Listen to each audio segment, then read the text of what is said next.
Hello বন্ধুরা, আয়েশাজ cooking and স্টিচিংয়ে সবাইকে স্বাগত। আজ আমি আপনাদের সঙ্গে তৈরি করে দেখাবো সিঙ্গারা রেসিপি।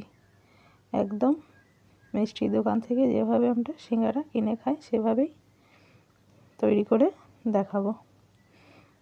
তো আমি এখানে নিয়ে নিচ্ছি 2 কাপ মতো ময়দা। এর মধ্যে দিয়ে দিচ্ছি 1 চামচ কালো জিরে, আর দিয়ে দেবো স্বাদ মতো লবণ। তো একটা কড়াইয়ে আমি সামান্য পরিমাণে ডালডা দিয়েছি, ডালডাটা গলিয়ে নেব। ডালডা দিয়ে ময়দাটা ময়াম দিয়ে নেব। ডালডা অথবা ঘি দিয়ে ময়দা ময়াম দিয়ে নিলে সিঙ্গারাটা বেশি মুচমুচে একদম খাস্তার মতো হয়। তো আমি এখানে ডালডা দিয়ে ভালোভাবে ময়দাটা ময়াম দিয়ে নেব। তো দেখুন, এভাবে করেই ময়দাটা ময়াম দিয়ে নিয়েছি। যখন দেখবেন যে ময়দাটা মুঠো বাঁধা যাচ্ছে, তো মানে এখানে আমার ডালদাটা ঠিকঠাক পরিমাণ মতো দেওয়া হয়েছে। একটা কাপের মধ্যে উষ্ণ গরম পানি নিয়েছি। তো উষ্ণ গরম পানি দিয়ে ময়দাটা মেখে নেব। তো এভাবেই অল্প অল্প পরিমাণে পানি দিয়ে একটা ভালো ডো তৈরি করে নেব।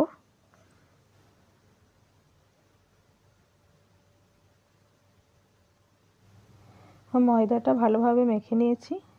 একটা ভিজে কাপড় দিয়ে এটাকে আধ ঘন্টা মতো ঢেকে রেখে দেবো। দেখুন, এভাবে রেখে দিয়েছি। তো আমি এখানে সিঙ্গারার মধ্যে যে পুরটা দেব সেটাই তৈরি করে নেব।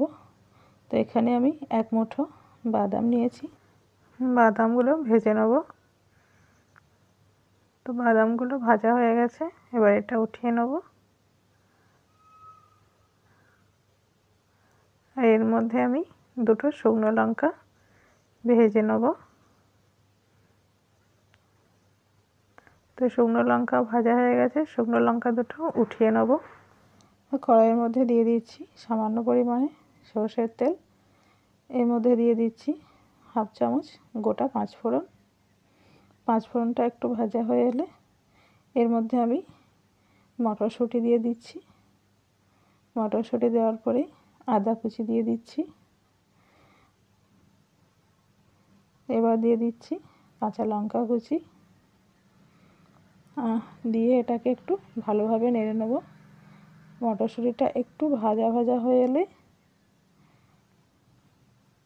এর মধ্যে দিয়ে দিচ্ছি সেদ্ধ করে রাখা গাজর।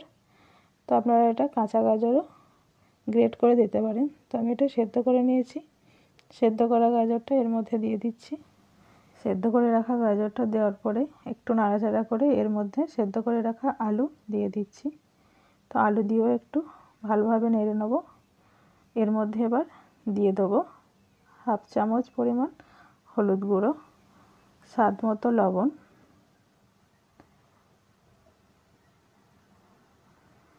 1/2 চামচ ধনে গুঁড়ো, 1/2 চামচ জিরের গুঁড়ো, ভাজা জিরের গুঁড়ো দিয়ে এটাকে আমি ভালোভাবে মিশিয়ে নিচ্ছি।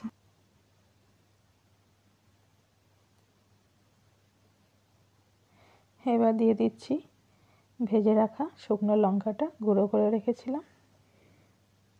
তো এবার দিয়ে দেবো ভেজে রাখা বাদাম। বাদাম দেওয়ার পরেও ভালোভাবে একবার মিশিয়ে নেব। তো এবার দিয়ে দিচ্ছি ধনেপাতা কুচি। ধনেপাতা কুচি দিয়ে ভালোভাবে মিশিয়ে এটাকে নামিয়ে ঠান্ডা হওয়ার জন্য রেখে দেবো।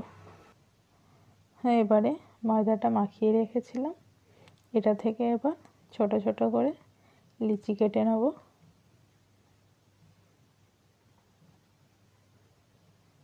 তো আমি এখানে ময়দা দিয়ে এগুলো বেলে নেব।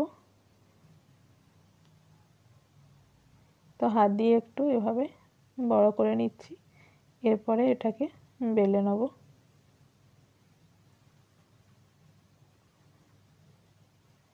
তো এভাবে করে এটা বেলে নিচ্ছি। এবার এটা চাকু দিয়ে কেটে নেব। তো এইভাবে করে সমস্ত রুটিগুলো আমি বেলে নেব।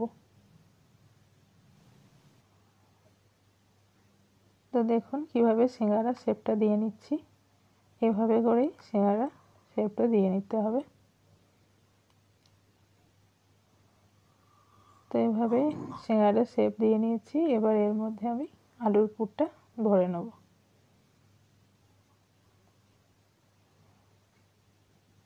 তো আলুর পুরটা ভরে দেওয়ার পরেই এভাবে চারিদিকে একটু পানি লাগিয়ে নিতে হবে হাত দিয়ে।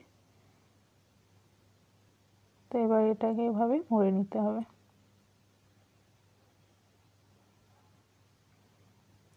তো এভাবে করে আমি সমস্ত সিঙ্গারাগুলো তৈরি করে নেব।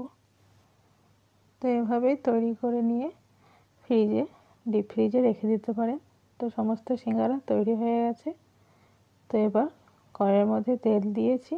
তেলটা মিডিয়াম গরম হয়ে এলে এর মধ্যে একে একে সমস্ত সিঙ্গারাগুলো দিয়ে দিচ্ছি।